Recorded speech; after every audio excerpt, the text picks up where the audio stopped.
Howdy folks, it's Nito with AP 2020 Outdoors.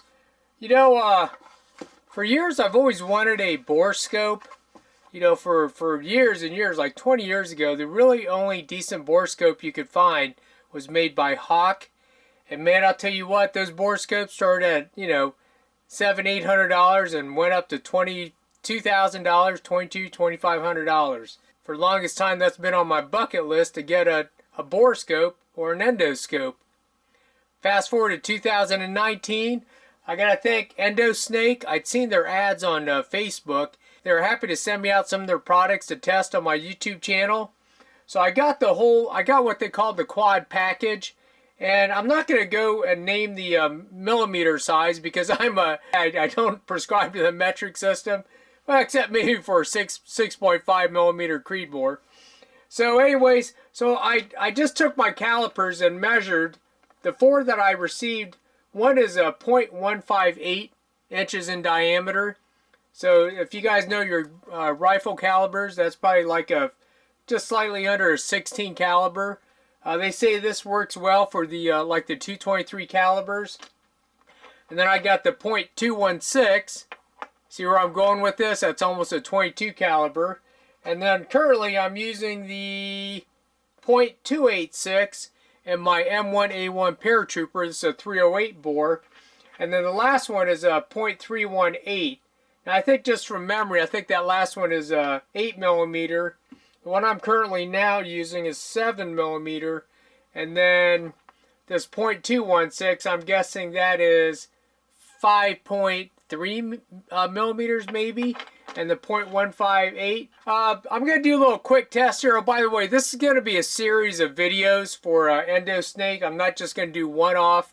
The reason why I got multiple sizes, and the reason why I recommend you all get multiple sizes, is if you know anything about cameras, specifically round cameras, you want to get the biggest field of view that you can. So if you got like the smallest Endosnake, like this .158, your field of view is going to be so much narrower in relation to what you're trying to film. In this case, the interior of the barrel. So anyways, let's go ahead. I'll go ahead and get started recording. So I've got my Samsung S10, the Galaxy I just picked up yesterday, and I downloaded, this is a Camera Fi 2 app. It's a free app and it allows you to take video. So I've got it inserted in my M1A1 paratrooper. Now I've not cleaned this rifle since I got it. I think I have probably, I would guess, 80 rounds down the barrel. So we'll just go, obviously there's the bolt face, there's the chamber. I'll go ahead and start backing out there. Now these have a lighting adjustment. See how I turn the light down? Pretty ingenious design.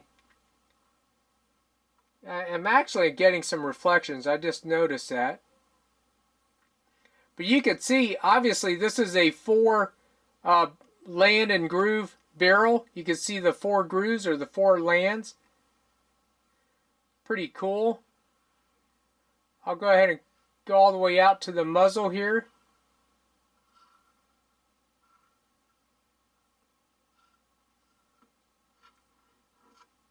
There you go. So as you can see, it's got the flashlight. Actually, the flashlight. The 6 LED lights. That's pretty cool. So I'll tell you what, I'm going to go ahead and stop the video. We'll go ahead and clean the rifle. See what it looks like thereafter.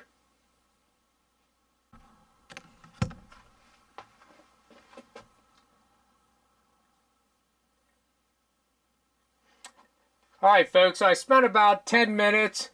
I'm a proponent of the Sweet 7.62, the copper remover. A lot of guys don't like it, but if you know how to use it properly, I've never had problems with it, hurting the barrel. But if you look, so what I did, I'm using my green fiber optic. It's kind of like an old school bore. You can see the fiber optic right there, and I've got a flashlight shining on it. But the only reason I'm doing that is so you could see. It's kind of cool. At first I thought, oh my gosh, I got a defect in my barrel. But actually what you'll see coming up right there, see that hole at about the 11 o'clock position? I'll rotate it down to the 6 o'clock now. That is the actual gas port.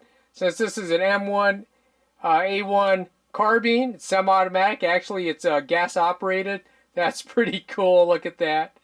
But if you look, you can see how clean I got the barrel, man. I'm pretty happy with those results. So as we keep coming out of the toward the muzzle, I'll go ahead and let me see if I can get rid of that. See how that works out. So here now we're at the muzzle end. We're out of the muzzle. That's pretty cool. Alright folks, that's Nito with AP 2020 Outdoors. Hope you enjoyed the video. Like I said, this is the first of several videos I will be doing. I'm going to be checking out all of my guns. So I'm really excited to use this in my other guns, specifically my long-range rifles. I'm really curious to see how much throat erosion I actually have, because that's where, a lot of guys are getting misinformation when they say, oh, they shoot out their barrels. Actually, what they do is they erode the throats of the barrels, the rifling. That's where most of the damage is done. So anyways, it's Nito with AP 2020 Outdoors. Remember, support our Second Amendment rights. I'll put a link for Endosnake in the video description below. We'll see y'all later.